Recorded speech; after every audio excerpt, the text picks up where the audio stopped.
We have so much things to talk about. I just realized that I have a hard time caring lately about. Is it because of the oversaturation of the news or the season or your personal life, busyness, social responsibilities? Personal life, business, and also it's the same disc. We heard that before. There's nothing new. What I realized the past year, we don't control shit. We're not in control of much. And at this point, there's a lot of rah, people talking, people are frustrated, people want things to change. But I'm just like, how? When? Like, what you gonna do? Do you think we fall past the la ligne de non-retour? Oh, you think we're past that? Yeah. When did we pass it? In the 70s. Oh, wow. When the dollar wasn't pegged to gold anymore. That was the beginning. So that gave the power to whoever wants to manipulate, just to manipulate. And now the trick, maybe back then it was still time to turn the boat around. But right now with all the debt, people can talk about the U.S. debt, but it's everybody's debt. At this point, nothing can change. And what I realize is like each country, to stay relevant, they would have to, United States, go to war, and us pretend that we not with the good guy, but we still give $2 billion to Ukraine again. That came out of our pocket. And also we're like, oh, we agree with what Trump did. But then 2 days after, but we got to make sure he does it in the right way with the UN and blah, blah, blah. It's just a yo-yo. It's just like... So before I get into the deep dive what you just said, where do you get your information? I try to get everywhere. I try. And I'm honestly, I understand that my algorithm might be flawed, but also I try to see, because at this point, it doesn't even matter the left or the right. I just feel like there's an entanglement right now. And I only see human people talking, new people coming out of nowhere talking about the situation like they know and they understand it. How many sides do you think there is to this story right now? So let's take U.S., Israel versus Iran right now. How many sides to this story do you believe there is? Because you're talking about 3, left and right. Left, right, and the middle. And the truth, pretty much. But when you're talking about this, you're talking about this on a level of the United States, not worldwide. What do you mean? So let me put it this way. So the United States is involved in this war. Mm-hmm. Israel is involved in this war. Iran is involved in this war. All the countries around it are involved in this war. Russia is involved in this war. Are they helping officially or? Well, the Iranian president literally said it. We always had good relations. But never openly said something. But why, from a military point of view? No, of course. He's going to tell them this is what they gave us as information? It's like Ukraine receiving stuff from the U.S. or whatever. And now Ukraine helping the United States to handle drones. I'm so confused. That's why I'm like, there's no left and right anymore. It's just... But I believe there's many layers to this war. And again... Depending on where you get your news, right? You can go, the left or the right? And Al Jazeera. And then Al Jazeera. And then the rest of the world have different news too. RT TV, RT News. Exactly. It never ends. That's the problem. Mm-hmm. Now, you can find some commonalities between them all, right? There is a war. Yeah. Now, how many people died or how many billions does it cost one or the other and how many this is which video is fake, which video is just like real. But does it really matter? No. Because at the end of the day, like you can look at from the US side or the Israel side, and you can also see from la diaspora Iranian. We're not talking about the Iranian over there. We're talking about actually the people that are free here that talks about it. So you're saying the people there are not free? Since when? No, man. No. I'm taking your words. I just want to be sure. Let me rephrase it. Okay. Oh, let me explain the word, what I meant by free. From what I've understood, here they can say pretty much whatever they want. And freedom of speech. Yeah, freedom of speech. Yeah. But does freedom of speech make you free? Oh, no, not at all. Okay. Just making sure. I just wanted to make sure. What makes somebody... Okay, let's start from the beginning then. What makes people free? I don't even know how to answer that question. Philosophically speaking, I don't believe freedom exists. Because we're confined to rules, laws, and politics, regardless where we are on this planet. 1,000%. Okay. So now the only difference between one nation... real free people are the indigènes qui habitent dans les... And even that. Even them, yeah. They're limited. So I believe everybody is in a jail. Some are bigger, some are nicer. But at the end of the day, we're confined to the rules and laws dropped upon us.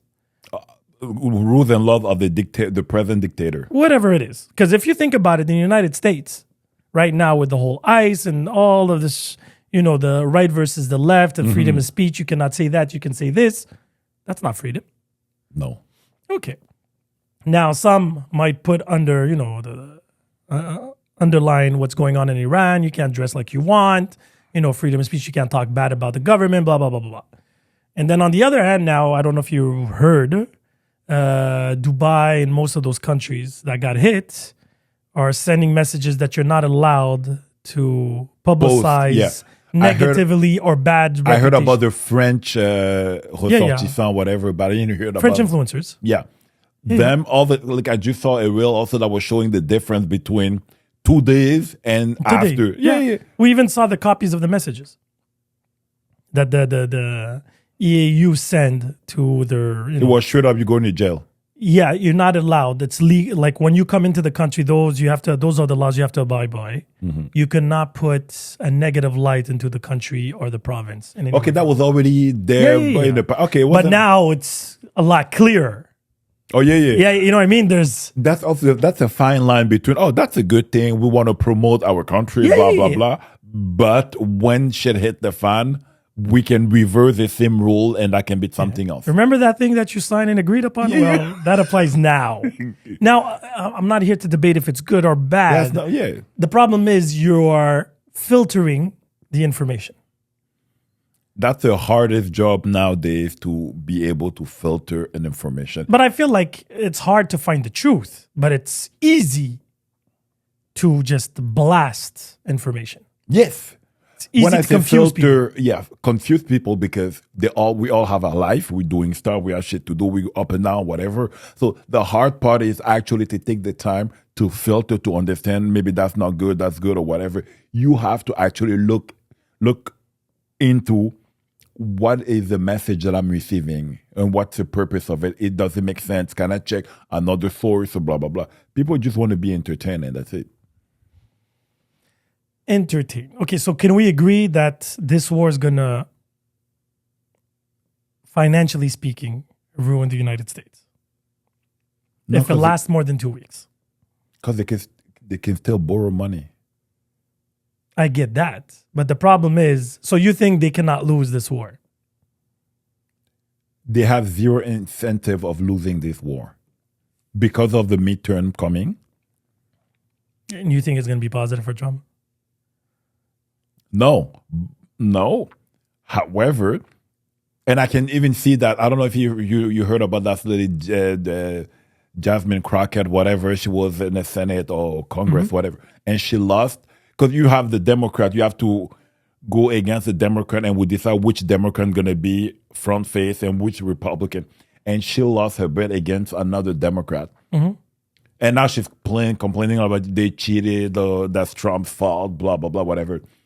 But the sentiment is she was rah about the wrong things. And people now, I think, want things to be different.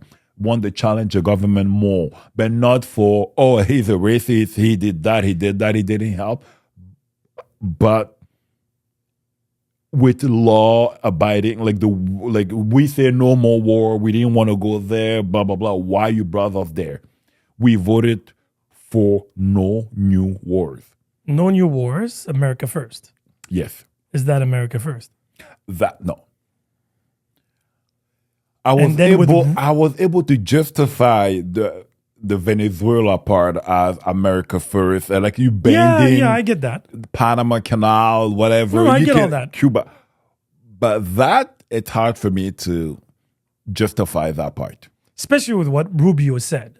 Mm-hmm. Right? We attacked because we knew Israel was going to attack. And then once Israel was going to attack, Iran was going to attack us. So we attacked them first. This is like some contortion de... Yeah, but it's crazy, first and foremost, that you have politicians opening their mouths that stupidly. Even though anybody that followed the news the last couple of years, let's just Don't say... you think it works? Works in what? What's the purpose of that? Do you think they care about us, knowing that the difference? They should, to a certain extent. Well, not us, Canadians. Even the... Americans, yes. Are we considered young? Because sometimes I believe like I'm young. No, we're mid now. It's hard for me to believe us young people. No, what I mean is it's important for Americans because Trump won the last election. Yeah. With the promise of making it war. America first, no wars. We're going to spend our money home. That's why the whole tariff thing, right? Yeah. We're going to create and build manufacturers home. Yeah. We're going to get the money here. We're going to kick out all the illegal immigrants, right? And keep That's it. how you can even justify the ICE part. Be Yeah. Like all that could be justifiable, even though it's badly done. Yes, exactly. Like if you're illegal in this country, you shouldn't be in this country. And you shouldn't even be complaining. Now, like... The due processes where they messed up a bit. At least they have one, like the other countries... No, that's what I'm saying. You heard about the sushi thing in Japan? No. That's how they get people out. They just tie you up like a sushi and they Yeah, I wouldn't be surprised. So human right issues, debatable. blurry lines, but ICE made somewhat sense. In the America first thinking. Yeah, that's it. Like in the slogan, that's how people were like, yeah, he had to get his hand dirty to a certain extent. Now it's not perfect, blah, blah, blah. But Exactly. at least he's doing something. But everybody believed, anyway, especially those who voted for him, said that's what he promised us. That's his solution, his way to get even that the done. tariffs, people were against that. But like, he said he was going to do that and he told us he will use tariffs. Yeah. So why are we complaining when he does what he said he's going to do? 100%. But he didn't campaign on new wars. No, he campaigned on the opposite. Yeah. He said, I'm a president of peace. There has been no wars under... Yeah. And he was right. He was right the first term. Yeah. But he didn't like the outcome of the first term. So I guess now he's going out with a bang. And the issue is his approach changed. And it changed meaning that, it didn't work. Okay, let me change my speech. But that's not how... And I don't know if Americans have short-term memory or they have tendency... Because I don't care about his frauds. I don't care about... But there wasn't even no fraud. No, but sexual thing. Even a lot of people are saying, it's because of the Epstein files. Not all this is a distraction. Like, regardless, and again, I don't mean this in like I don't care, but regardless if he is in the Epstein files or not, he is part of them or not, one, like him being president right now, has nothing to do with that. Starting wars is not going to remove his, you know what I mean, his sins in that sense. Yeah. No pun intended. Now, the whole Gaza thing, the whole approach to the Middle East, okay. His obsession with China, okay. His obsession with Russia, okay. But then the whole Iran thing was never an issue for the United States. And also, I was listening to Bustamante, that's a CIA, ex-CIA, but he was saying every time, because what's her name, Toffee, came out and be like, Iran is not in the top 20 list of the things that we need to handle right now. They weren't part of it because CIA, FBI, and all these agencies said, no, Iran is now part of at this moment. Especially after the 12-day war? When they bombed, the nuclear facility and they said, you see, it was the most amazing, fast, swift. And even that one, I'm like, yeah, okay, whatever. But after that happened, there's no reason to go back there. Right? Because if they would be... Yeah, but that's what I mean. Because let's just say their way in was, they have nuclear bombs or they're almost there. Then you go and look at those montages of Netanyahu been saying the same thing. 1995. Exactly. And he's talking about months or year. Now it's been 20, 30 years later. We're still in that speech. And then after the 12-day war, he was like, listen, we destroyed all the capacities to actually do a nuclear bomb. We're good. And then 4 months later, we're at it again. Why? What happened? What changed between then and now? I believe the United States is close to a recession and they need a way to print money to keep the country afloat. Because that's how they've been keeping, that's the war, the money, you make money with wars. And I believe it's just, and that plus, I don't think he's a puppet master of, he's a puppet of Israel? BB. I don't believe that. That's what I'm trying to think about the angle. And what he was saying, he was saying he's doing it for his legacy more than anything else. Who, Trump? Yes. Because that's a hard thing, because it's hard to justify whatever he's doing right now as making sense. No, but this reminds me a lot of Iraq. Yeah. And Creating Libya. a false narrative to go and attack a country for, geopolitic advantages, for whatever reason it is. Cool, no problem. I have no problem with that. But we've seen that movie before. That's why we may be jaded today to that. We've seen the move before. Bush Jr. had no repercussions, really, right? Because he was technically being labeled as a criminal of war, but nothing happened to him.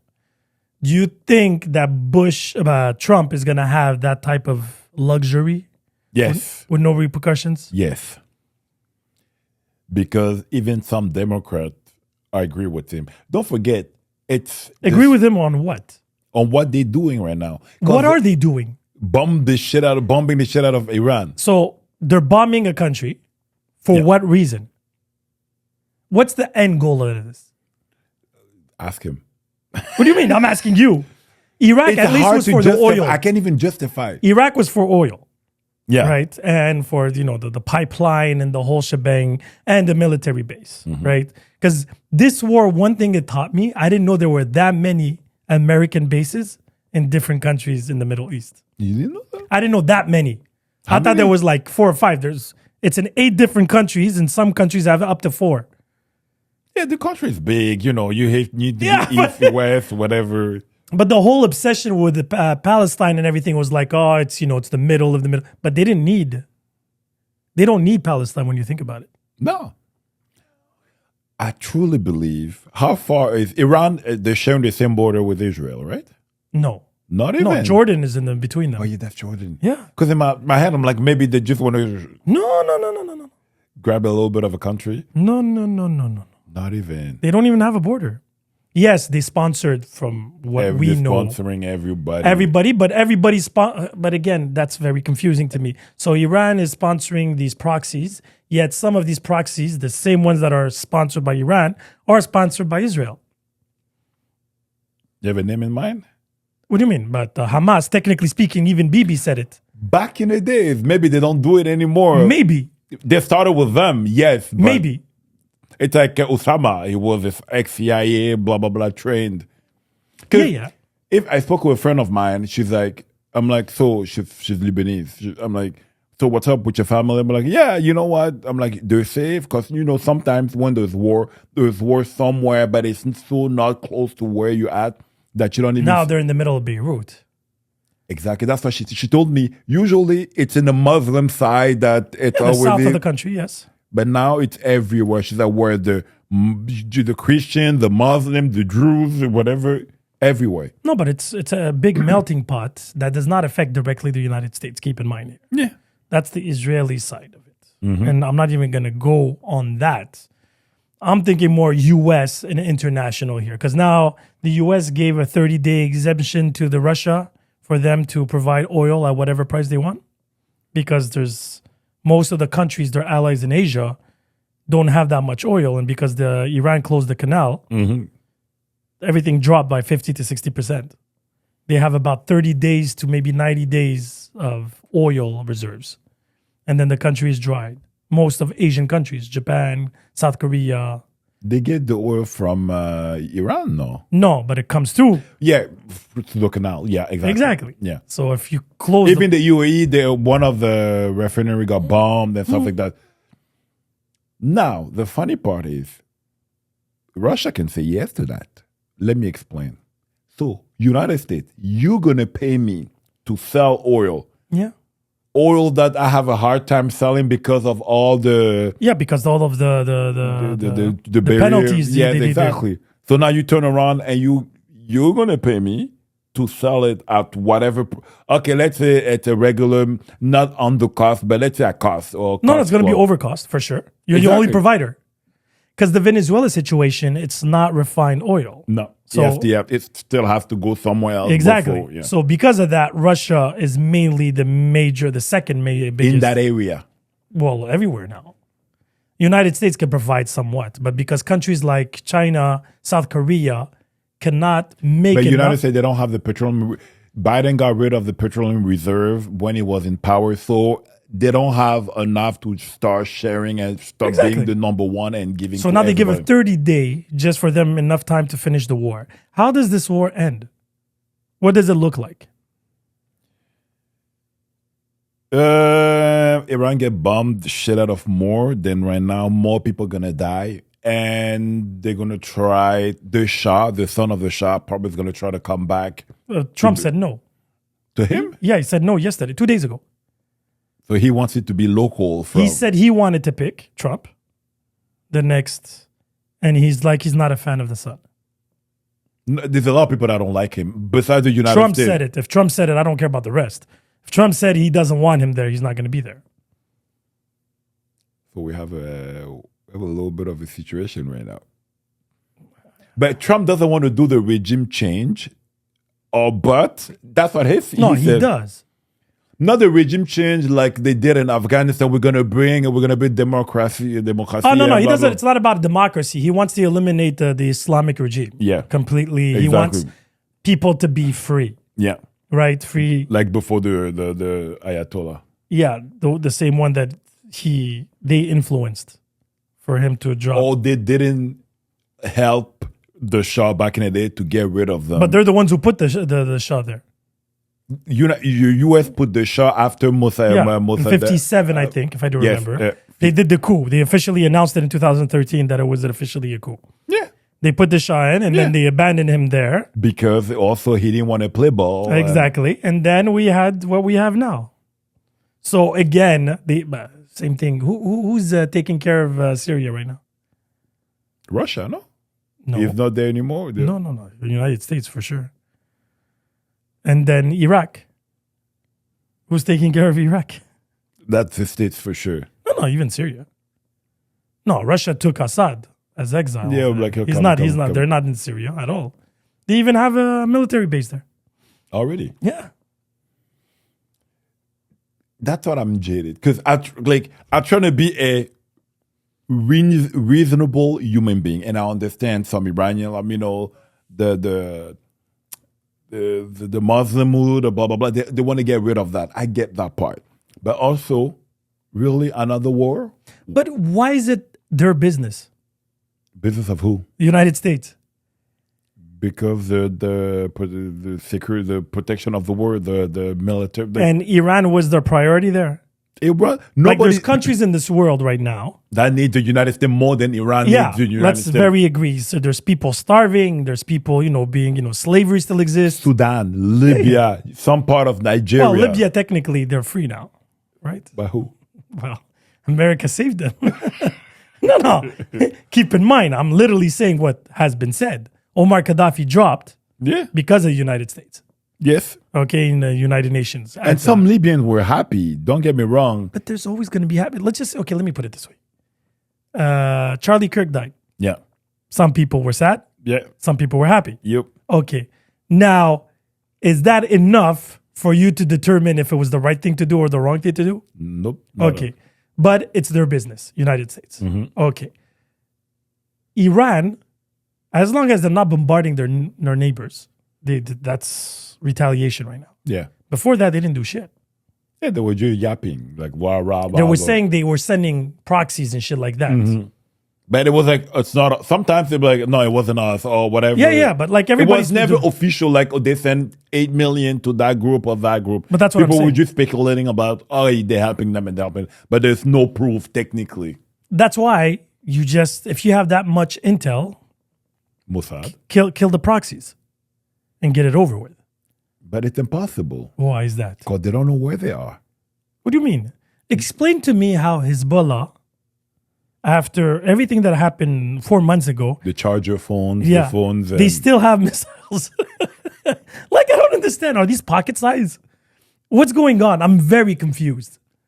It's coming in from somewhere. And they have satellites, UV, everything, every type of technology they can see deep down, yet they don't, because missiles takes space. Yes. When they arrive at these places, these houses or these mosques or these Compounds, churches, yeah. compounds, whatever, how come you don't see them?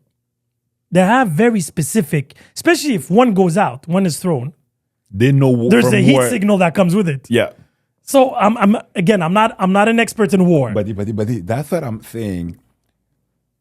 You know when the police they catch a criminal like bringing cocaine in the country, but oh, we got a boat. This is one of the biggest. Blah blah blah. We gave you one, so we got 3. I feel like it's the same thing there. Okay, we're gonna bomb that area. We're gonna pretend that we got rid of everything over there, so we're not gonna look into here. Or we know here they have it, and we're gonna let them have it so they can make a mistake or they can do some. I don't know. It's hard to make sense of it. Like, how come you have the best satellite in the world?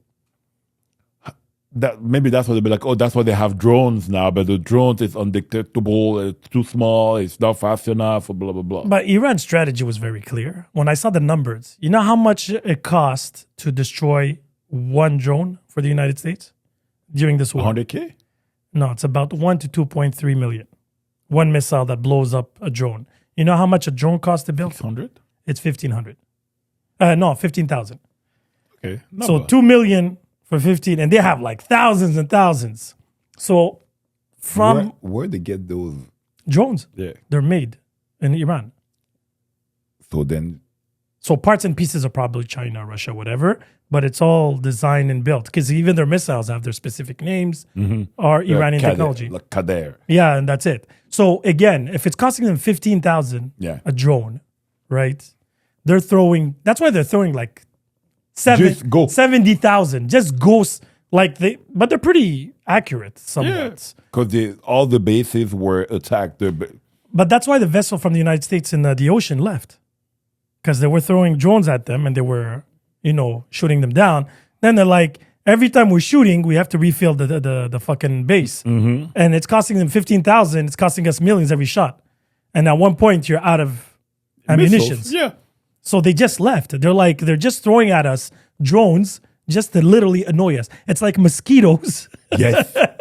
You know what I mean? Or flies or whatever. Exactly. They're just trying to annoy them and milk their money. Now, I believe there's an amount of money where this war is going to be too much.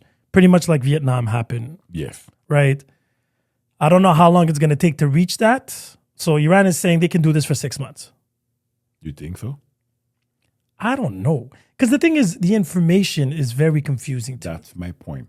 Who knows what? Who does what? Like even the president of Iran is still there. Be like, oh, we got to fight. We got to do blah blah. He's blah. doing video conferences every day. Yes, from where? That doesn't really matter. I don't even think they're trying to kill him specifically. Now the son of Yeah, they're going to go for the cousin, the neighbor, the this and that. But I'm like, yes. I don't know, because whatever the United States are officially saying is a lie.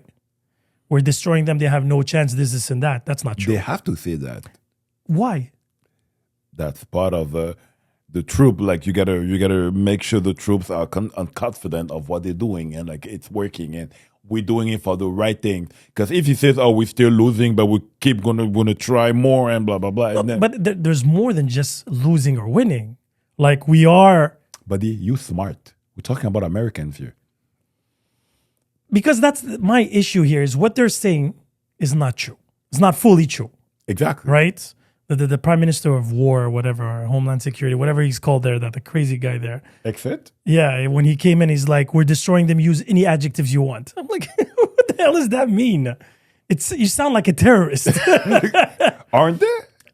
Yes, but they're put in a nice little ribbon, and Exactly. with the American flag. That's officially imperialism back in 2026. Yeah, but again, I'm very good. And this is why I have no respect for Europe. Let's just be very clear on this. Explain that. Well, Europe are just so okay. Does international law have any What the value? fuck you want Europe to do right now? But, you see what Spain did there? Oh, we're Yeah. not going to allow you Yeah. to blah, blah, blah. And then they gave them tariffs. That's about it. Yeah, Okay. So what? exactly. That's my point. They can't do much. They're so dependent on, like, in Europe, in France, for instance. So if you believe if all European countries would go against United States, all of them, But they don't have an army. they don't need to. Why is it war? We're not talking about war here. Free trade, communication, exchange, everything. You know why? What's the problem? What's the problem? Because they're way too centralized, meaning they have the Eurozone, whatever, where they have non-elected people taking decisions for all the countries, and the country have to abide by those decisions. They're probably all part of what's his name, Karl Schwarz, and blah. At the end of the day, it's about the pocket. And if they have zero problem with the United States doing whatever they're doing. The country might have an issue, but Of course they do. Their people has. they have no power to the euro, the eurozone, the euro. No, but okay, so because your affiliation is to the United States, right? They depend on them to a certain extent. But if they decide, like Canada tried to do with creating new bonds with China, Pakistan. But I can also, even that, the guy in Saguenay-Saint-Jean, his he works in wood or aluminum. Usually they send him by train or by boat to the United States, right there. You're the closest neighbor. Mm-hmm. Now you want to start a new deal with Australia or somewhere else where you have to be both and blah, blah, blah, complication. It's Yeah. Yes. Or else you'll be under their boot forever. At one point, you have to stop somewhere. The thing is, if the person you're doing business with sucks or doesn't follow your moral code, regardless of what it is, yeah, but they might be tell you, oh yeah, but he's living in 2 years. that's my point. Freeze him out for 2 years. It's not going to kill you. But you don't know what's going to come after. That's what I'm telling you. Even some Democrats agree with what he's doing right now. But they're agreeing for what exactly? What part? The war? Not the war, but because back in the days, the Republican war, they were for not illegal borders. Now it's the left. No, back in the day, it was the left. They were against illegal immigration. Now it's the right. So they've been playing with that. I don't know if. But that's okay. But you never know who's going to be the next in line. Who's going to be okay? Let's say you see that you're like, okay, the Democrat might win. What do they have? But I don't think it's necessarily a better thing. My point being is, Meaning, if Trump falls, Yeah. meaning when I say Trump falls, meaning that as he leaves, the country is in a worse state yes. that he got in. Regardless of the Republicans taking still power after him. Someone has to clean up that Exactly first my before point. to start doing anything else. Exactly my point. Because so when the Vietnam War happened, and we're talking 70s, right? Yeah. Right? When everybody decided to go and riot in the streets, and even if you take about, the Black Lives Matter, whatever, there was these movements that sometimes didn't go high enough, but they started where the government's like, okay, whoa, we can't be doing wars outside if there's wars inside of us. Yes. Now, you had free trade with Canada and Mexico Yeah. that you planned out.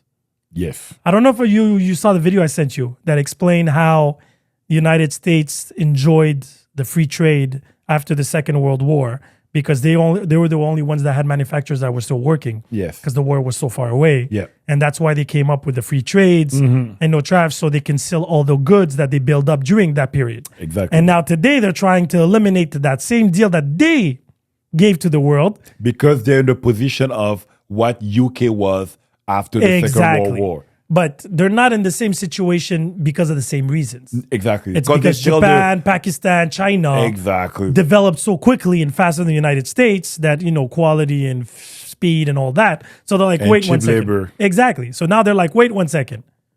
Tariffs. So they're changing the rules always in their advantage. Yes. Okay. Now the rest of the world. What's wrong with that? Because we're talking about the moral part. Okay, I'll tell you what's wrong with that. No, we know that's wrong. It's wrong because you're coming with a moral compass. If you're saying if it's a dictatorship, yeah, like I don't give a fuck. well, so just a spade is a spade. Yeah. Don't come and claim that you're the universal patrol of this world for peace, liberty, and democracy. And I'm gonna bum the shit out of you Exactly. guys. Oh, I'm gonna tariff the shit out of you guys. I'm like, if you want to be a dictator or the bully of the world, no problem. Everybody believed that already. But at least wear it with pride. yeah. Don't come at me and say you guys are the example of democracy and peace and free speech and all this bullshit. They don't even have free speech anymore. You can't be the hero and the anti-hero at the same time. Well, the Joker. Well, the Joker technically is the villain. Because, okay, so if we say the United States is the Joker, yeah. who's Batman in this story? There's no Batman. He's not born yet. Because there's nobody that's strong enough. Okay, that's the other part where Europe fucked up. Because they got complacent all these years. Let me go tap the gold in my African backdoors country. So I'm going to pay for the all the other countries, like all the benefits of my people in the country. So we became fat. We didn't have an army anymore. We overtaxed our own people. So we one war away to be bankrupt. If there's another Burkina Faso, Europe, or let's say France. Well, there are 3 right now. Yeah, the 4 total, I think, even Mali. Now it's 4? Yeah, it's Mali, Burkina Faso, and who was the other one? I thought there were 3. I always see 3 generals, one next to each other. That's how I remember. But if a country like Congo or Nigeria decided to go on their own for real, Europe might be in the bigger shit than actually. But that's my point. If Africa decides in its totality to cut ties with the rest of the world. Forget about the rest of it. Just Europe for now. The rest of the world. And just do free, like trade with specific places for people on their terms. Could be China, could be Europe, it could be Russia, it could be United States. We don't care. Brazil, either or. They all unite for the common goal of developing, and these are the targets for the next 10, 20, 40, 60 years. Because technically all the resources are already home. We build, we put money together, right? Algeria just eliminated 10 African countries' debts. Yeah, I remember. Yeah, so if everybody helped each other, eliminate debts and develop and this and that. But you guys are sneaky. You guys are fucking sneaky. Of course we are. But because you saw the other example of what they wanted to do it, the Libya way, and you're like, yeah, we're not going to go that path. Because United States, Europe, they're still strong enough to, let's say, I'm talking about like the president or whatever, prime minister. No, you know why Algeria is being sneaky? It's very simple, especially with Europe. Because if there is continent wars, the first country that are going to be attacked are who? Which country is the closest to Europe right now? That's you guys. Exactly my point. We're getting it all in. And we have technically the strongest, first or second strongest military in Africa. Right? What's the top 3? Top 2? It's Egypt. I know Algeria, Egypt, and I think South Africa. Not even Morocco. Morocco, I think they're like 73. No. They're not that. Morocco. Maybe that's why they're playing ball. Yeah, but Morocco they know Israel is gonna protect them, and France and whatever. They went the diplomatic way. Yeah. Right. They're like, we don't need. Again, they went the Europe way. Yeah, I guess. And again, like every technique or every approach has its advantages. Short term, it works. And disadvantages. That's one of the reasons why Algeria doesn't want tourism. They don't want no infiltration after what happened in the 90s. Right? Because a lot of people claim in Algeria what happened, it was Iran's fault. Really? So, yeah. So technically speaking, if you think about it, if Iran are actually truly these big bad wolves. Are they?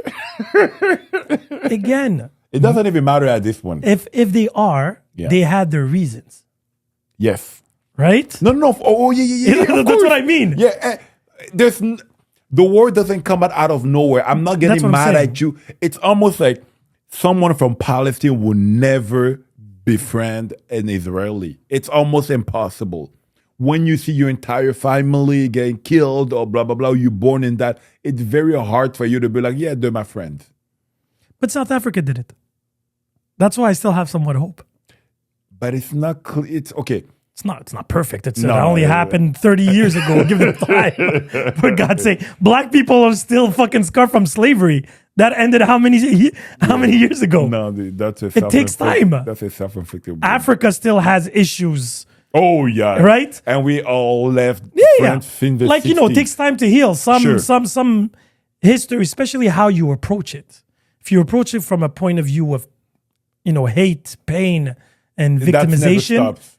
Yeah, but That's the part that I don't like. That's the way that I don't like. But that's why I appreciate South Africa from what I understand. And when I was there, keep in mind, it's not perfect. There's still... Yeah, but you still have the white that was the light skins. It's the lights. Yeah, it's the mixed that are still getting it, the worst way. But my point was, they still were like, for the greater good, let's forgive. Let's try to forgive and let's move on. And South Africa bloomed. Yes. To a point that the white people now are not happy. They have their own villages in South Africa. Only whites. That's crazy to me. That's fucking crazy to me. But anyway, If they're happy there, I mean. yeah. Like, again, it's like black people are like... In Mozambique, there was a lot of white people too. So it depends how you want to No, exactly. But my point is, unity here is key. Zimbabwe, yeah. Unity here is key. Now, unity for the common goal. Because this tagging people, China are evil, Russia are evil, are they really? Compared to who? That's why for me, that's why I'm jaded, because you're trying to call someone evil, but you don't see what you do in the name of a God, in the name of... It's not even about religion anymore. no, it's about... Yeah. Exactly, They sometimes they talk about religion, but that has nothing to do with religion. Not anymore. Well, in 2001, it was a little bit of... yeah. In God we trust. Yeah. Yeah, but no. But even because They you see, gotta Iran, adapt. the Islamic revolution, whatever, they're just trying to say that we're not going to be responsible. We're putting in God's rules. And if everybody follows them, we should be fine. Some people agree. Some people disagree. Some people are like, I have freedom. I should have choice. And that's okay. France now went completely... Time 10. Yeah, they went... Taliban way. Well, they went laïque and then they backtracked and then they're like, wait, we messed up. And We have the same problem here. but we're delayed. So whatever's going on in France is Yeah. what's going to happen in Quebec soon. But that's my point. You know that. I know that. A lot of people know that. But at the same time, be like, yeah, let's push that. But we can see that we had an issue here, but we still want to push But that. I'll tell you why. Because Quebec believes they're going to do it better than France. They're like, I get what they were trying to do. They messed up. We're going to learn from them and do it better. Did you hear what happened in Saint-Maxime? There was a reportage, Saint-Maxime, but like, they don't want to do the sex course. Yeah. But that's old news. No, there was another one. Coming. Again. Yeah, even times 20 now. Even the teachers, they don't want to follow that, and there's still rebellion and blah blah blah. But again, I heard that come interview TV and blah blah blah, and I'm like, what's the message that you guys want to send? Because it's not old news. 2003 in Emilogo, it was already in the news. Like, But there is no specific solution because we're mostly surrounded by immigrants here. Especially like in the region of Montreal, where almost 51% of the population is immigrants. So we're going to have immigrants problems. Now, when you accept everything, you fall for anything. Fair? Now, these wars in the international level, right? When they're like, oh, freedom of this, Iran, they deserve peace. And people are like, but why don't you go there? There was this research saying that most Muslims, when they leave Muslim countries, they go to non-Muslim countries. yes. But they're like, if you really want a Muslim country, why don't you just go to a Muslim country? But that's how they come and change it the way they want it. They hope. You think they're not going to do it? No. London right now. London, nothing's going to happen. What?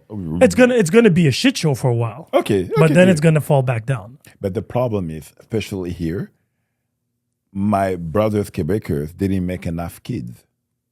They're Oh yeah. No, that's gonna be an issue, definitely. They're gonna they're at 133 right but now. the mistake you're doing right now is okay. Regardless, so we're 51% in Montreal. Let's just give you an example. 51% of the population in Montreal are immigrants. Yeah. Now, out of this 51%, how many are them are Muslim? Let's just say, let's throw a number crazy, 30%. Out of that 30%, how many are them are religious people? 10. 10%. That 10% is not going to affect. But those are the ones that scream the most. No, they're the loudest. Yeah, definitely. That's okay. But what's going to happen? The government's just going to close immigration. Pretty much what the good version of Donald Trump, instead of the illegals, because there's a lot of illegals here too. They're going to clean them out first. Yeah. And then they're going to stop immigration coming in. They started that already. And then they're going to be selective. They're going to look for people. Before it was all the same language. Now they're going to be like the same culture and beliefs. Yeah. And that's okay. But they still need someone that's the boss to take that decision and be like, we're going this way. Yeah. Like I said, And it's there's not there so yet. many countries in the world that do that already. Yeah, but that's the fucked up part. We're like, it's almost like we want to pretend that either we're blind or we just way better than everyone else. Somebody made me notice one of the countries that was able to live somewhat to a certain extent, it's not perfect, in peace with so many different cultures in one humongous country. Which country is that? Australia? No. Australia is another shit show like the UK. It's Yeah. Russia. Huh? It's Russia. Yeah, but Russia has fucked up rules too. No, Like, they have fucked up rules, but they have the Muslims, they have the Jews, they have different cultures in different regions of the humongous country. Yeah. And they are still proud people. Yeah, but when you be like, you want to faire un attentat, we're going to take your family with you, like, it's crazy. Like, But between me and you, that's a crazy. no, I get it 100%. But it's like, it reminds me of what Bashar used to tell me. If I translate it in English, would be, you can talk to men like men, but you have to talk to dogs like dogs. And this is where, right? So in Arabic was rajal rajal, kilb al kilb, right? Men talk to men and Who's dogs the talk dog? to. But that's my point. The dog changes depending on where you are in the world. Dogs are illegal immigrants in the United States. Dogs are in North Korea, the Western influence. Now you could tag evil, because if you look at evil internationally, if I ask you, changes. it changes. All the time. And that's okay. Like I said, I have no problem with that. From a religious point of view, from a cultural point of view, from a historical point of view. The white man is evil. The Christians are evil. The Muslims are evil. The Jews are evil. The Ukrainians are evil compared to the Russians. South Korea, North Korea, and stuff like this. It's okay. As long as Now, the... South Korea, they're becoming evils now. Yeah, but that's... Again, South Korea and North Korea got split because of what? Because of communism. Yes. Okay. And who pushed that agenda? United States. Again, because of the fear of communism. Yeah. That's like these ripple. And again, it's not necessarily Now they directly. see themselves superior in the Asian, whatever. The South Koreans see themselves as like superior to the Malaysian. But you realize that this only took 50, 60 years. To flourish like that? Or To believe that North Koreans and South Koreans are different people. No, they're the same. Let's agree upon that. But They just took a line and they'd be like, they did like. They're like, okay, we're separating communist and the rest and civilized. Okay, cool. And then they're like, oh, North Koreans are in prison. They're all scared and this and that. Okay.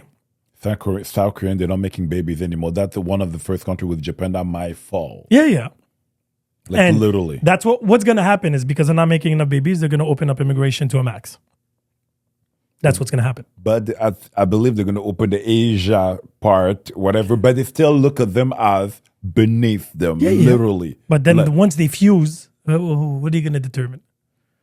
What are you going to determine? Because if your country doesn't have labor, the doesn't have... elite going to have babies together, and it's going to come out with the last bro child that just passed away that looked like a fucking parrot or something. Potato. The thing is, you cannot have everything at the same time. You have to pick and choose your battles. Now, if your intention is for your country to thrive, that's one thing. If you want your country not to mix, that's another thing. If you don't want your country... But you can't have both? You can't have both. For sure you can have both. Not mix and thrive? Well, that means you would have to have babies and have a working force. How's that possible? No, because it takes only 20 to 25 years to see the fruit But of these the baby. people that are having kids cannot work. You need women and men. Except if you go in completely man-based workforce and women just popping babies out. But even that, you cannot control if you're having daughters or sons. Yeah, that's true. All right? So how are you going to do this? And it still takes 9 months. And And after that, you have to still explain to the population, go for it. what we're doing. Exactly. People are actually literally going to leave the country. They'll be like, okay, I'm out. Exactly, because I don't want to have babies. I want to thrive. I want to be independent person. So let me just leave the country. Yeah. So not only you're not going to have babies, the country's going to be empty. And then what? And then the next country next door is like, hey, there's empty space there. Let's go. Let's go. Like Italy have an immigration problem, but at the same time, they're selling houses like super cheap and blah. We're like, yeah, everybody go to the big centers, but nobody goes in the.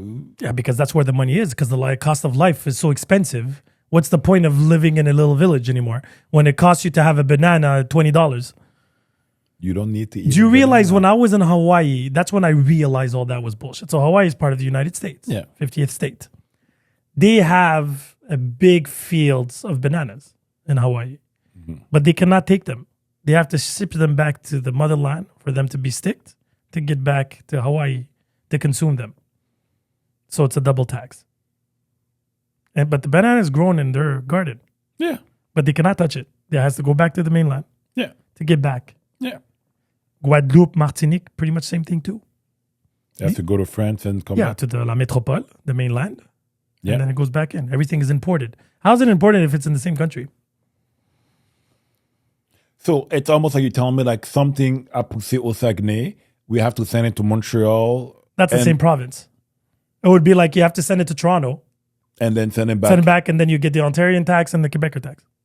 And that's why inflation and the cost of living is quadrupled there. Instead of just exchanging, we're giving you bananas, you give us whatever, potatoes. Fucked up part is like everybody knows that, but no one wants to make a change. Yeah, well, Quebec not a long time ago was getting tax on tax. Was she getting tax on tax? Chill. Your gas. Well, I mean, No, but tax on tax, if you go to any economy course, that's the biggest blasphemy, any financial idea. Yeah. You cannot be taxed on tax. yeah. You But can be yet in taxed Quebec, we had twice. it. Yeah. 3 times even. And even though it's a tiny 1 cent, 1 cent multiplied by the amount of population. This Sometimes is be like, oh, it's a price of a coffee a week or blah, blah, blah. Yeah, okay, but I have 8 coffees now coming in at the same time. So, like, what's up? So the issue now on an international point of view is everybody is claiming that their values, their beliefs, their rules are the best rules. Despite we're saying it, they're all claiming that they have the la science infused. Yeah. The That's why answer. Scandinavian countries I enjoy. They're staying in their corner. They don't give a flying fuck what's going on. They're handling their situation. It's not perfect, No, but it's peaceful. They're the happiest people in the world. so far, yes. And they have no natural resources, technically speaking. So nobody wants what they have. But they have the Fonds Souverain. Which one was that? They have a Fonds Souverain where it's actually for the country. And those countries, if you get caught stealing like orange juice, you terminate it straight on the spot. They don't fuck with that. Yeah, but don't steal. No, that's for them. That's my It's point. cultural. It's Don't like- steal. And that's the problem that we have in the rest of the world. Even here, over there, it's don't steal. For don't steal to happen here in Quebec or in the United States or in Africa, it's going to take time. Yeah, but Canada specifically or Quebec, it's really hard to tell people not to steal when you know the government is stealing the most. Exactly. If they're doing it, why can't we do it? The only issue is don't get caught. Yeah. That's pretty much it. Yeah. And because we're not united. Canada as a country is not united. Technically, no. No, we're not. We're not. No. Every province is It's shitting even on the next worse. province. It's even worse. We don't even have free trade in between the same Yeah. country. Exactly my point. So how is it that you think a country is going to thrive if we can't even get along among ourselves? And at a certain point, when Trump was talking a lot about the 51st state, blah, blah, blah, whatever, all the provinces, they got together and be like, okay, let's try to sit and fix this. And then you have Quebec be like, yeah, but you gotta do that, but you have to be in French. And also, you gotta pay attention to that and to that. All these little things is just disguised taxes. I'm just curious to see if aliens show up on this planet. Quebec's going to be like, oh, you have to shoot me, kill me in French.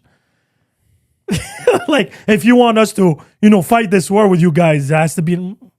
I was listening to this radio, like a French Canadian guy. He was like, I don't even understand why they're about French. I'm like, they didn't make enough baby. Like, again, give yourself 50 years and it's going to be a different outcome. Because remember in the 90s when you were here, you were rare. Like, oh, yeah. Nowadays, we want to live. Yeah. But the thing is, I want to leave not because the problem is here, my issue here in Quebec specifically. Besides the cold. Yeah, winter's a bit too long, that definitely. But depending on who's in power, what's the trend internationally, there's new issues that we didn't even have before. You're talking about we don't have enough babies. But then you have somebody that sues a barbershop because they want a day in the freaking paper. I never wrote the paper, by the way, going to the barbershop. That's the first time I hear about that. I didn't even know you got to apply online. Like for me, usually I just text. Again, so they didn't have a day and it became an issue and they made money and stuff like that. And they're part of 0.02% of the population. Yeah. Like, is these real? Like, I think we have bigger issues. Yeah. I really think we have bigger issues and bigger problems. I feel really big. Even halal issues and like these are not things. That's non-issues actually. Non-issues. Those are the things that you can fix. Is there food? Is there food? And can you afford affordable food? Exactly. Yeah. Can you afford it? Then we're good. If we have a good balanced diet, cancer's not at a rise. Everybody has cancer nowadays. And they can't even get service properly here. Exactly. You spend all your life paying for it and you got to turn around and go to another country to pay for the same thing that you're supposed to have here. But we live in a place now where they eliminate parking spots, then give you tickets because you found a parking that wasn't legal because for whatever reason that was, so you to take money. You go to Africa, you can park wherever you want as long as you're not blocking the street. Those are the rules. And if there's one of those hydrants for the firemen, for security reasons or handicap, that's pretty much. Or too close for the corner for the trucks to turn. Yeah. Besides that, if there's circulations, you're fine. People are parking everywhere. Nobody's like, these are not issues. Yet, there's more cycling now. You can't park here between this time and this time and this and this. You need a vignette. Yeah, but they're making crazy cost. money, $30 to $35 million. And I'm like, you're saving lives. Wow. What issues?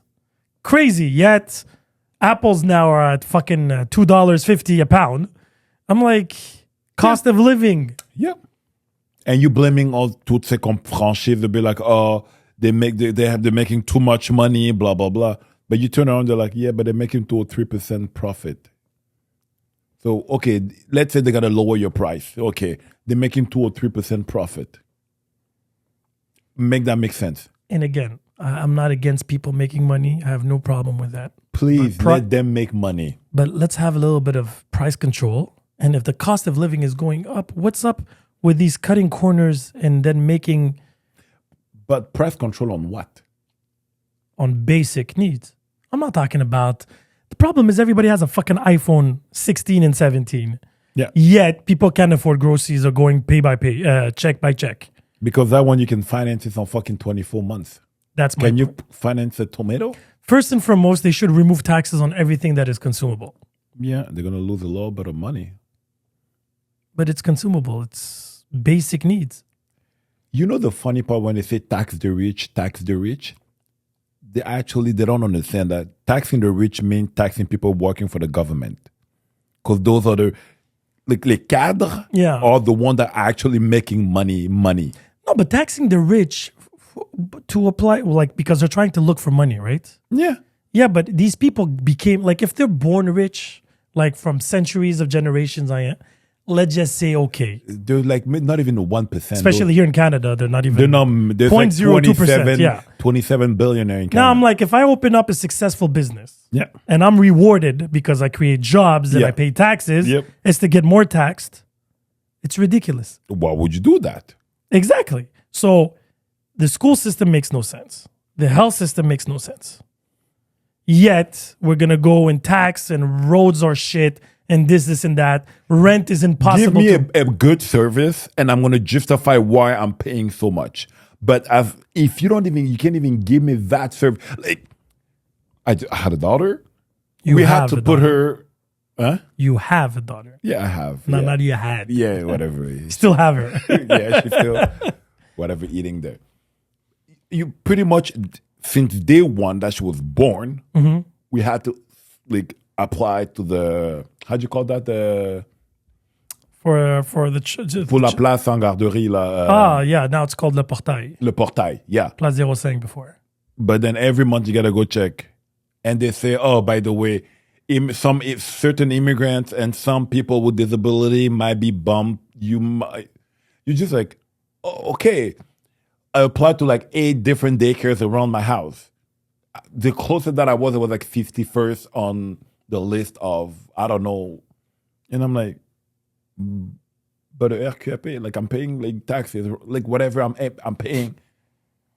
Why it's so fucked up? Why can't you just turn around and be like, tout the daycare are subventionné? As Because it simple as costs that. money. So why do you have a program that costs money? No, so the issue is, okay, so if we're going to talk daycares, let me elaborate one thing, and that's a little bit my domain. So Pauline Marois is the one who started the... Yes, à $7. In 95, 94. $5 à l'époque. Back in the Days, it started $5. The thing is, because they want trying to simplify people to have kids so they can have daycare, so they can go back to work as quickly as possible. That was when Montreal was probably 2/3 of what it is now. And that costs money because regardless of the But parent, it made sense back then in terms of population. 100%. Okay. Costs $5 to the parent, but the government paid the other. It was about $40 a day per kid. So it's $35 to $40 that the government gave those daycares depending on your license. And before then, you had a maximum 120 kids per license. Okay. And they're given for free. You just had to apply and show a plan and this and that. So people were like, it costs you money to invest, to build and renovate and everything. People started. And then all of a sudden they noticed that, daycares are making money. So they're like, you know what? Fuck this shit. We're going to do them public. So in the early 2000s, they created les CPE.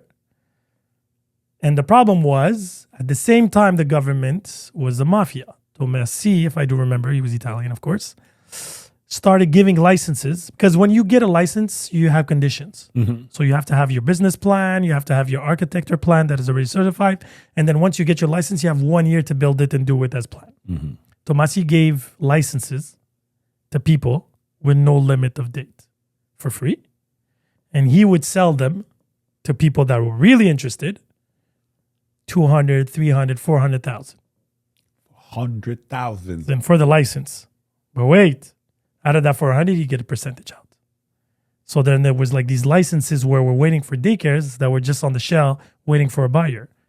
But technically, you're not supposed to. No. Right?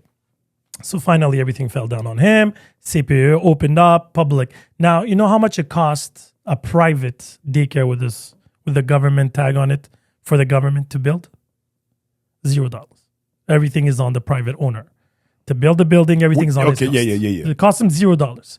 You know how much an average, an 80-spot daycare costs the government for a public daycare? 1.2 to 3 to 2 million. A year. No, to build. To just for it to open its doors. But in a private, if you give it to a private guy, he probably going to do it like... So let's just say I go see the government and I'm like, listen, I'm interested. I want a private daycare, but I want this from you guys. I want a license. Here's 80 kids. No problem. So they give me the license. I have 1 year. I have to find the local, renovate it, invest and everything. But that's on me. Yeah. The government doesn't pay me for that. No. So it comes directly from my pocket. Yeah. The same price probably going to cost you $300K to just do everything. A public one, they come and they're like, okay, we want a daycare. Okay, we need a building. So we buy the building. Then we renovate it. Then, no, this and this. Who pays for all that? Monsieur, Madame, tout le monde. Exactly. So they decided to go public for whatever reason. And then in the public now, they're syndicated. Right? And if they're full or not full, doesn't affect their byline. Bottom line. And then they have jobs How come it can't be full? It's impossible A not lot to of be people are full. like, oh, we want smaller, because the ratio, let's just say for daycares from 0 to 17 months, it's 1 for 5. And then from 18 months all the way to 4, it's 1 for 8. And then 4 to 5 is 1 for 10. But they're like, oh, we don't want to work very hard. So the 1 in 10, we're going to put 7 kids. The group of 8, we're going to put 6. Right? Because that money coming in from the government, from the parent, we don't care. And then they have a manager, assistant manager, pédagogue, aide pédagogue. So that's 4 salaries you're paying here. Minimum at 60,000 to 120,000. Private daycares, they have one person doing all those jobs. Because you can't afford. And sometimes he's a cook. Yeah, but exactly, because you can't afford it. You cannot afford it. As much as cost, it's like, $40. Let's just say now it's about $65 comes in your pocket per day per kid. Multiply by your license. If it's 40 to 80, let's just say. If the building is being rented, you have to pay rent, electricity, internet, salaries, groceries, taxes, everything. At the end of the day, you are making money, but not as much. For the work that you do, pretty Exactly. Because it's not Monday to Friday, probably it's Monday to Sunday. It's because someone has to do the papers also in the back end and order the food and blah, blah, blah. Now, groceries went up, salaries went up, but the government went up a tiny bit. So one thing's going up 8%, the other thing's 2%. And that's the reason why they're all selling now? No, most of that are selling are not the ones that don't have the government, because the government promised them that all of them would have. And they reneged on that. And then they were like, oh shit, it's a lot of money. We don't have that money. Yeah, you For the do. government to give that money, they have to have that money. But yes, they do, but they rather pay employees than paying. But I don't think they should give it to daycare. Every other province in Canada doesn't have it. They pay $70, $80 a day for a service. They pay thousands, $2,000s a month. But they're going to do that, but they're still going to be taxed the same. No, it's removed. At the end of For sure. Yeah, and then you have a return from provincial. Yeah. So Ontario, BC, they have all different numbers for sure, because you're giving, you're making your province work. Now, if the government's paying 90% of it, why would you? For sure, you're not going to have a special on your taxes. No. You're not paying enough, right? So it's normal. And what is it? $250 a month for 22 days of daycare for 8 hours a day, including food. It's cheaper than a Happy Meal. Yes. And education, entertainment, and fun. So no, like that program made sense. But when then the population wasn't triple. Exactly. So now, because there's lacking of, the people are not happy. The big questions we talk when there's provincials is health, daycares, schools, and what? Our roads. Those are the big, and then some people will bring the language. Le PQ now is dropping like flies. Did you notice? Yeah. Liberals are back? Yeah. Yeah. But the same liberals that was like, oh, they got tagged because they were cheating, the brownies and blah, blah, blah. Still under investigation. However, we got a new guy. Hey! But we have somebody to point at. So la CAQ pretty much committed suicide. Yeah. So it was, and then PQ are talking about referendums. But who wants to talk about that shit? Like, so you're promising people a recession. Yeah. We're going to get free, and it's going to cost us a lot of money. Is it because it's Quebec? Because Alberta, they're fighting for that too. Yeah.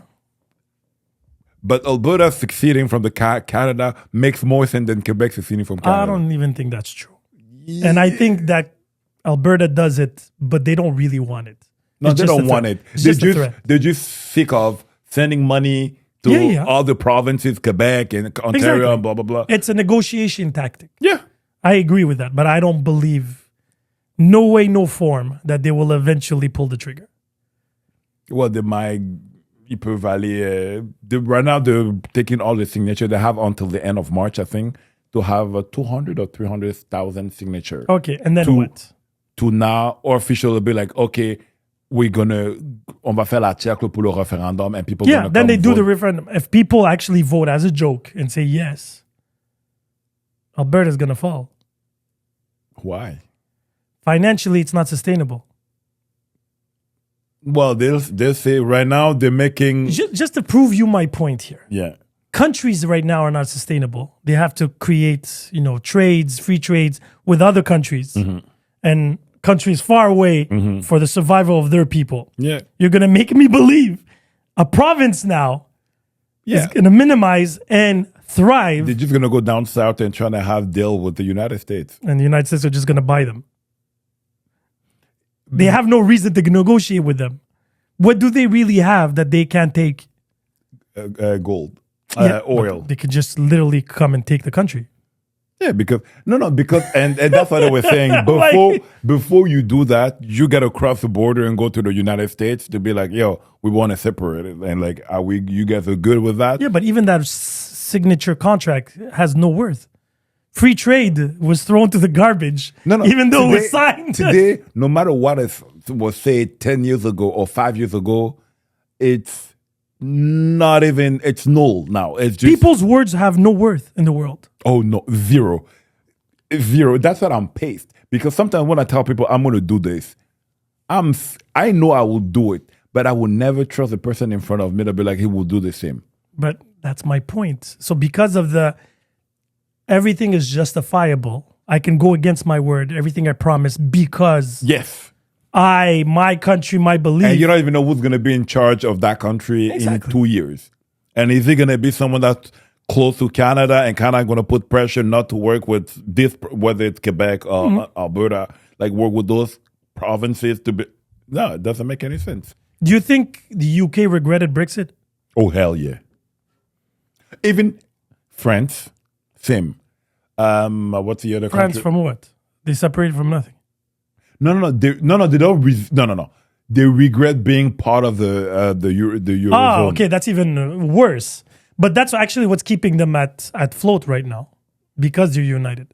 That's why when Greece fucked up a couple of years ago, people realized that, okay, we were paying Greece bills for like so many years, and then we're like, okay, we gotta stop, blah blah blah, and just they crumbled because over there too they had like pension plans signed like crazy, no taxes, no nothing, but they were living the good life. Nobody paid taxes there.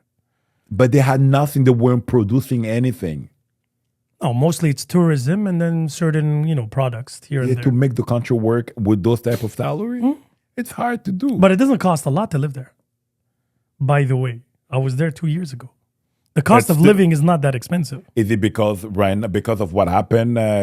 Whatever. I went right after COVID, so I don't know if it was the effects of COVID or not. Mostly tourism in Greece, hands down.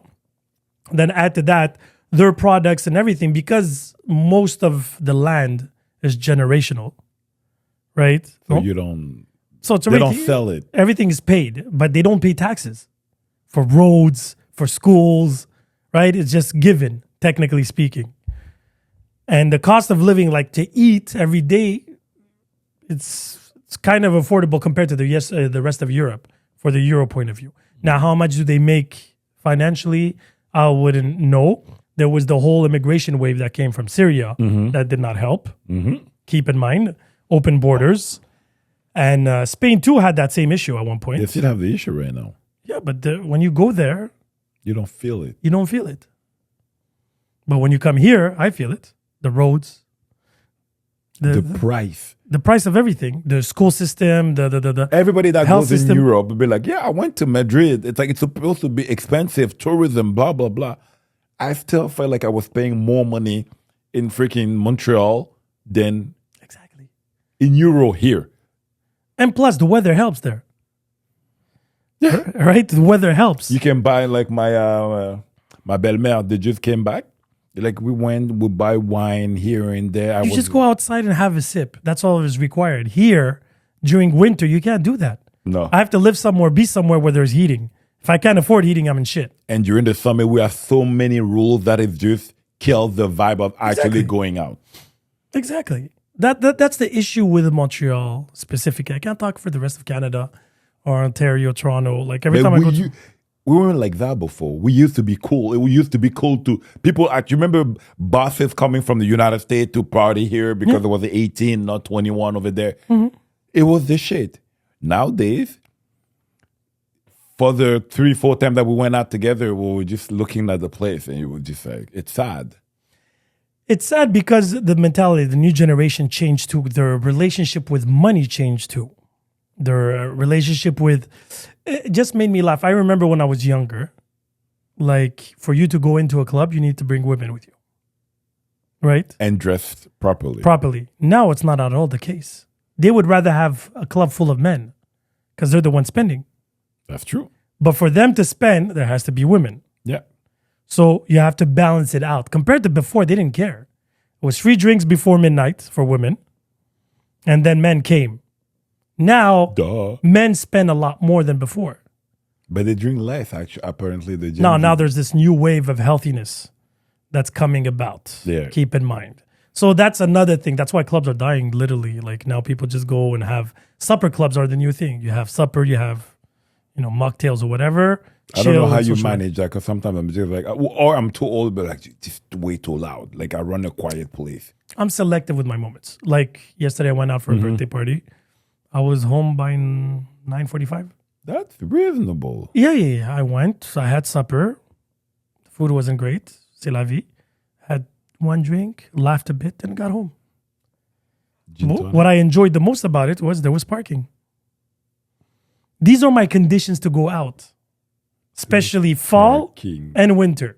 Parking. Yeah. My cousin, her birthday was downtown. I'm like, listen, I'm not about that life.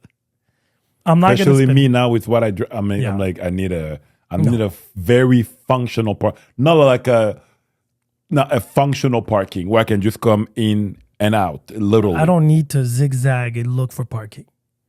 Or can I park here at this time, especially Montreal? So if you don't go there, does it mean you don't care? Go where? To those restaurants? Yeah. No, I care about my pockets. I care about my patience. I care about my time. If I'm going to spend an hour. Your cousin. No, because even before in Montreal, they used to have parking lots. Oh, there's no parking lots? Because I haven't been in a while. I haven't seen, especially like there's valet services now where they have special rules with the city so they can park illegally for the business. Go figure. Like it's again, I don't understand how this works. So, wow. Yeah. Because so even cheating what we were doing before parking on electric parking. Yeah, now everybody has an electric car. I used to be happy when I had my electric car at the beginning. I always had those electric things. Everybody was afraid of them. Now people just park in them without being even electric. They're like, fuck it, give me a ticket. At this point, I'm tired of turning. Exactly. But if you put in your hand, it's going to cost me $97 to go out. Okay, fuck it, whatever. It might, or it will, or it won't. I don't know. I'm not sure 100%. No, but especially if there's no valet thing, right? And you're 4 people in the car. The ticket costs you $100.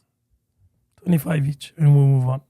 That's why sometimes I find it weird that what the Central Police did was actually genius. It'd be like, yeah, we're just going to take this place. We're going to have a bunch of restaurants and 2 or 3 nightclubs. But there's still not enough parking.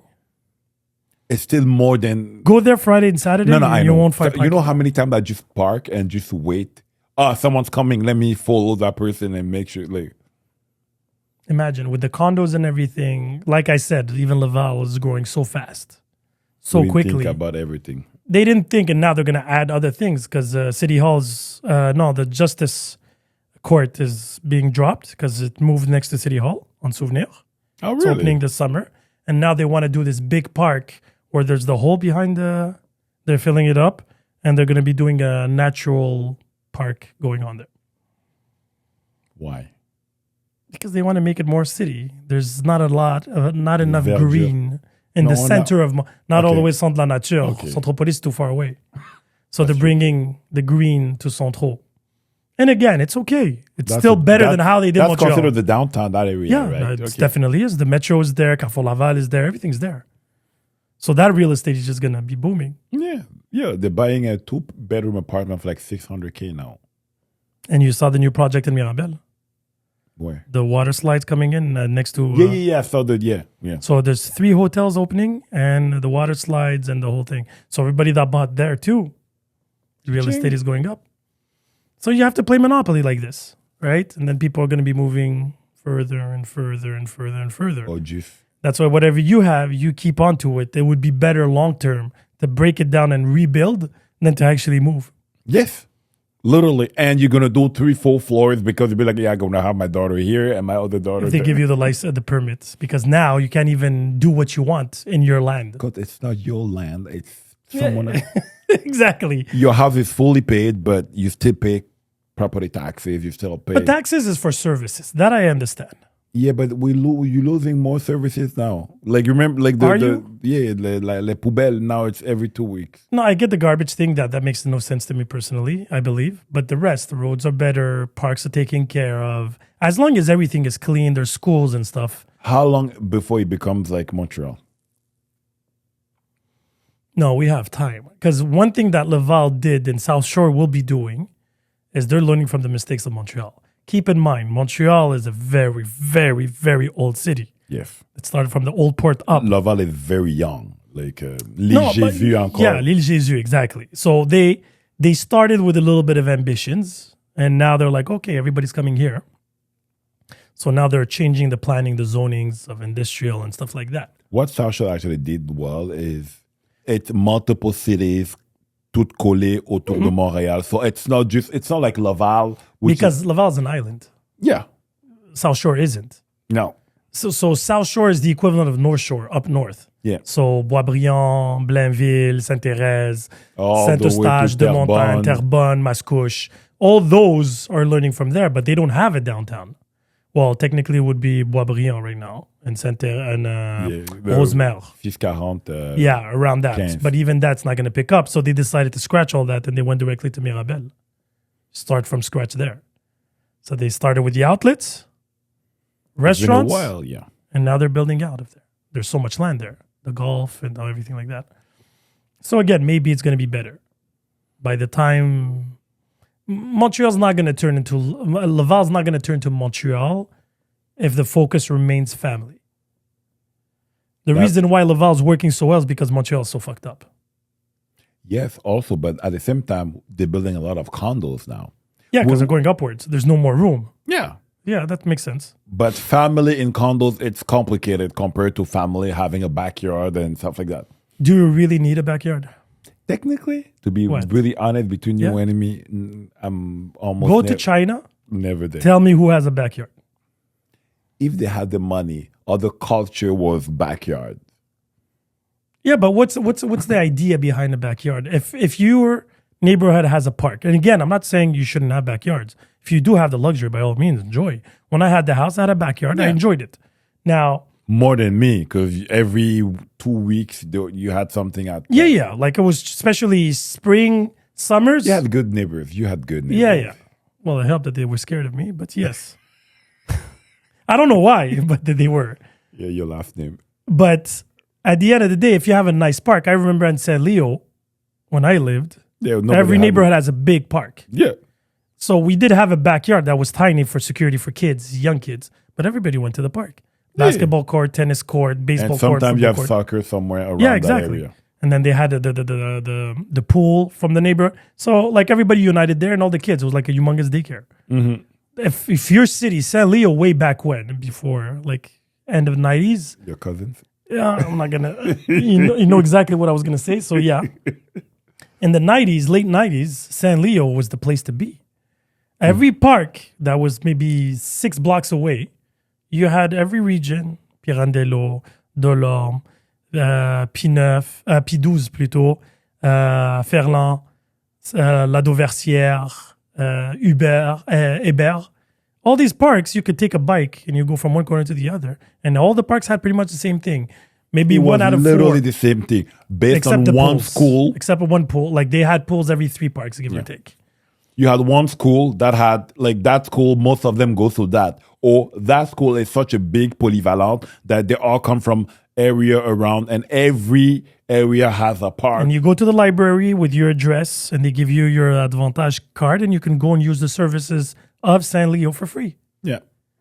That was amazing. That's back then when we were actually chilling at the library, like after school, we were Exactly. like groups of people Well, at the we library. didn't have TVs or whatever, so we had books there, Lucky Luke and Asterix and Obelix and stuff like that. That's where it was the chilling place, and you had like video play rooms, chess games and whatever it was. So yeah, way back when the community was together, you kept it clean. Yeah. right? You played together, and there was these rivalries between parks. I remember during the summer, there was like a guy that took care of the park, and he would teach us how to play kickball, play this, and then we would go to the next park and challenge them, and we would have like tournaments: le drapeau, kickball, baseball, soccer. Not organized, like just It was yeah, bunch and of everything kids. was paid by the city. Yeah.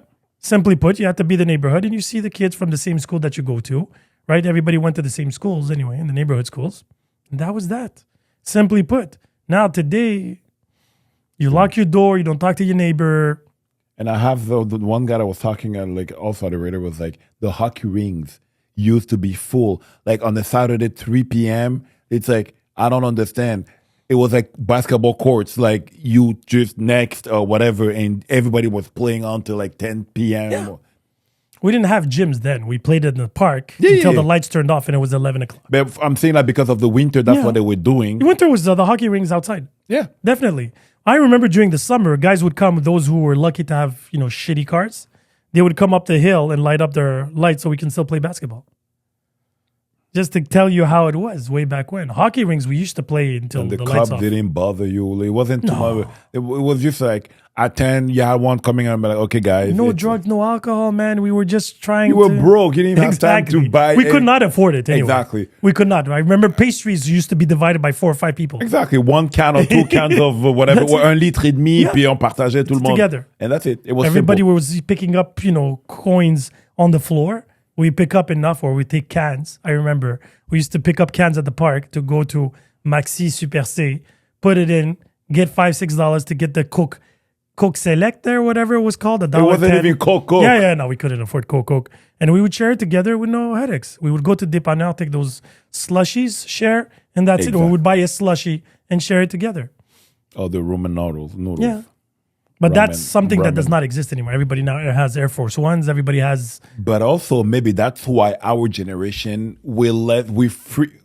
Do you think the Gen Zs, or not Gen Zs, millennials, like we freaked out about what's going on right now? Because I don't feel like we are. Maybe because Because whatever's going on right now is not... we've seen 9/11. Everything started with us with 9/11. Before that, on était trop jeune pour la guerre avec But we've been through a lot. Keep in mind, 9/11, immigration coming here, COVID. Like I said, and depending on where you were at in life, when it came to school, to work, we had many jobs. We had a lot in the small period Yes. of where we were between 15 And to 25. And we did 30. not believe we had laws in our favor. Oh, We always had that feeling because it was us against the world. Exactly. Oh, racism, sexism, profiling. That's why you were hiring an immigrant before hiring a Caucasian. Like, And it that's was why you like- take your shitty jobs and you shut the fuck up and you're worried. You're scared to be 2 minutes late. You're always dressed. You're always being polite for him not to find a reason to kick you out. Yes. And that's pretty much it. You do your best. You keep your head down. Take the money and do whatever you want to do. Exactly. Now today, there's HR. I didn't even know HR existed. Even though I knew it existed. Like I know Everybody knew, like, we had an HR department, but HR was like 2 girls. Like, I had the same 2 girls there from HR. And I would be worried to go and see because I don't want to be noticed. I don't want to be known. I don't want to be like, just let me go through life, Yeah. get my paycheck, give me my hours, and that's that. Keep my head down. And back then, we didn't have the trainings or how to behave. Like, for me, I had a job. When I was at Imperial Tobacco, I was just like, this is what you got to do. And every time I was like, but I'm always the last. But your training, it was always the same. Your mom always tell you, brush your teeth, keep your hair clean, and dress well. And shut the fuck up. Exactly. Those were my training. Yeah. You listen, don't speak, and do what is asked of you. Now today, I don't But feel like also, this. they taught us how to be politician also, like understand the rules of, like, I was reading that, they say it's better to be a very smart, polite person than a very knowledge asshole. Because the asshole always gonna lose. So you always knew how to navigate and where to sit and be like, the rules are against us. Because the rules are against us, first of all, everywhere we went, we're like, I gotta work twice than that guy and that guy. And also be smart than that guy and that guy. But the reason why we worked double two, keep in mind, is because that guy wanted my job. and we felt that threat. If you fuck up, there's going to be somebody else that's going to take your job. You don't want to do the dirty work. They ask you for favors and you say, no, it's not part of my job description. You'll have somebody else. That's why a lot of people are saying, oh, immigrants are taking our jobs, because immigrants are taking those dirty jobs and not saying no to anything. Long hours, weekends, the dirty work and stuff like that. Oh, you have to clean the bathroom too. But the new generation right now, even the immigrants are lazy. Huh? It's not our generation of immigrants. Yeah, because they're coming in already comfortable. They're coming in already with comfortable. I'm not talking about necessarily rich. Keep in mind, majority of immigrants now, because there's a lot of immigrants. When I arrived, there wasn't any Algerians that I was aware of. Or if they were spread out in the whole, Montreal. like all boroughs, North, South Shore, and Montreal, East, West. Now today, most people, they arrive, their cousin is here, this and here. They don't need anybody. They already have a job lined up for them. So it's a completely other like ball my game. sister, yeah. That's the truth of it. When I got here, the jobs I got were a friend of mine that had a connection. My first job was picking up wood for fireplaces. They're not even legal anymore, just to give you an idea how old I am. I used to drop newspapers.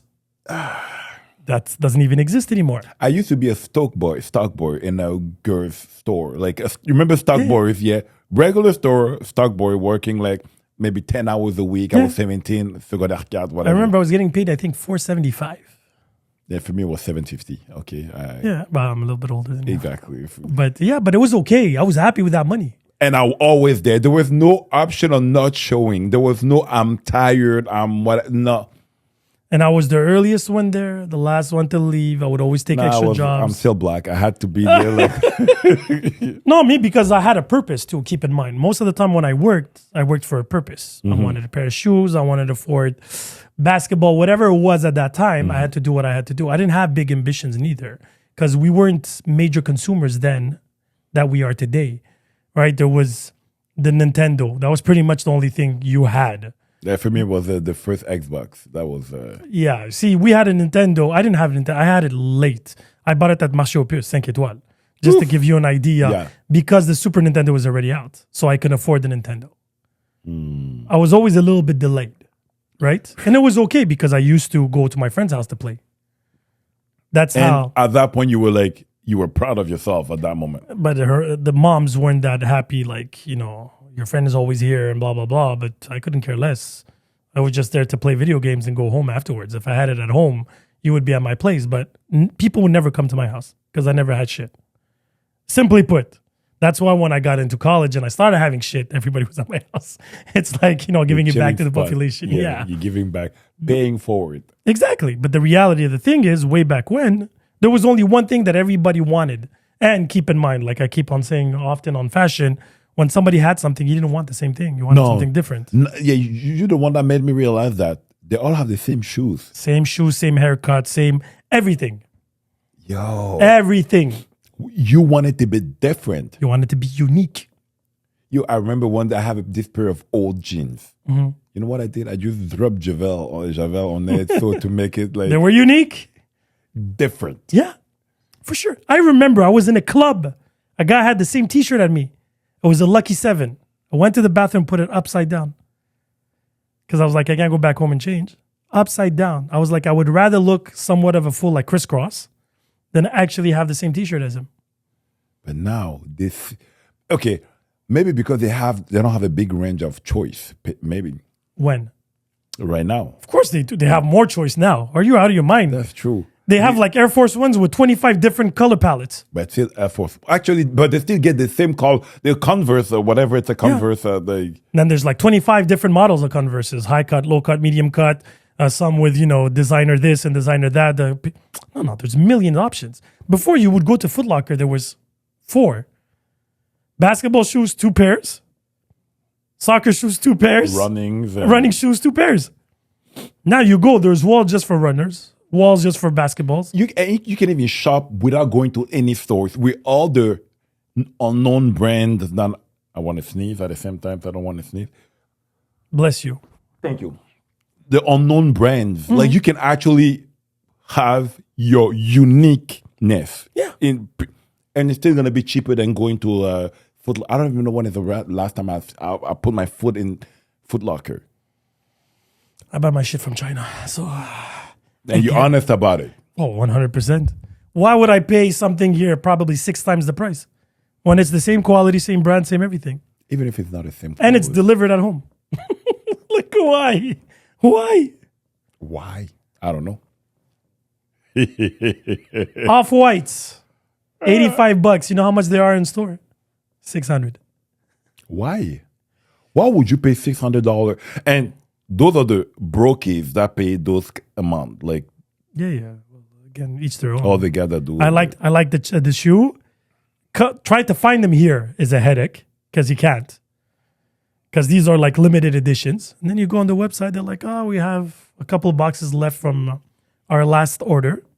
Who wants them? Ta-da. 3 weeks later, it's at your house. Yeah. Maybe the part that people have to wait to get 3 weeks to get the shoes, or to get the clothes, to get the like. I'm from the generation where people stayed overnight to get tickets to something. Buddy, remember how you 3 used weeks. to buy on eBay? Yeah. You had to do like a check, whatever, and you had to mail the check. The guy had to get the check, clear the check, and then send you whatever you paid for. And now we're complaining that it's 48 hours delivery from Amazon instead of 24 hours. Ooh. But you still do everything from the same spot, like you just click one button. Exactly. But back then, you had to go to the post office, send the check, No, but call the guy. No, but now you're asking me to go to Carrefour Laval, shop, Fucking- go through the stores, find something I like, find something my size At a reasonable price. at a reasonable price too. So no, And the fucked up part is like we can probably afford that, but we still. it's not a question of avoiding. We still. I can't afford the fitting time and the energy. I can afford the money side of it. I can't afford the time and energy. Yeah, definitely. I can't afford the time and energy of it. There are way too many things that I'm doing that I'm like, yeah, no, I don't have time for that. No. No, I That's why can't. sometimes I give people money so they can leave. Like I needed a coat for this winter. I went to Carrefour on a Monday, so I knew nobody was going to be there. I couldn't stay more than 20 minutes. Too much options, too many models, and I'm like, oh, forget about this. Let me go online and try to see. I was like, eventually, if something goes through my feed and I like, I'll buy it. exactly. But that's You it. know what? Like when I go to like Carrefour, it's just with my most of the time, 90% of the time, it's with my daughter. We walk to the glass, we're taking ice cream, and we walk back out. That's our thing. Like just. No, it's just- during winter, I understand it 100%. It's indoors, it's heated. But even there, you have your jacket on. It's hot. You got to hold it here. You got like, yeah, you know what? I'd rather be. I don't do anything like that anymore.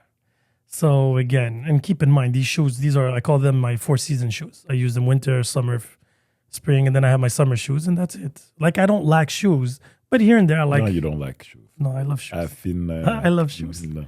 But again, we have choice now. You still have shoes at your mom's right now? You took them off? No, I have some left, but I gave them to my father. The good thing is we were the same size.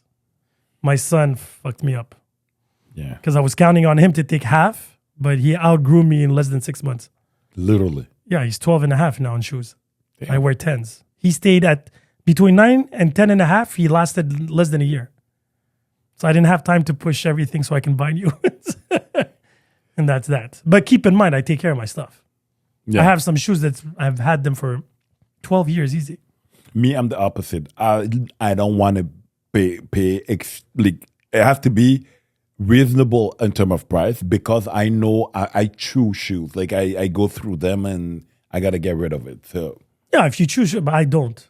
That's the thing. I for don't. me, So I yeah. have to give them away at one point because I'm like, but then sometimes I miss them and I'm like, oh, they were super comfortable. So anyway, we did full circle here. yeah, we fucked. And on that note,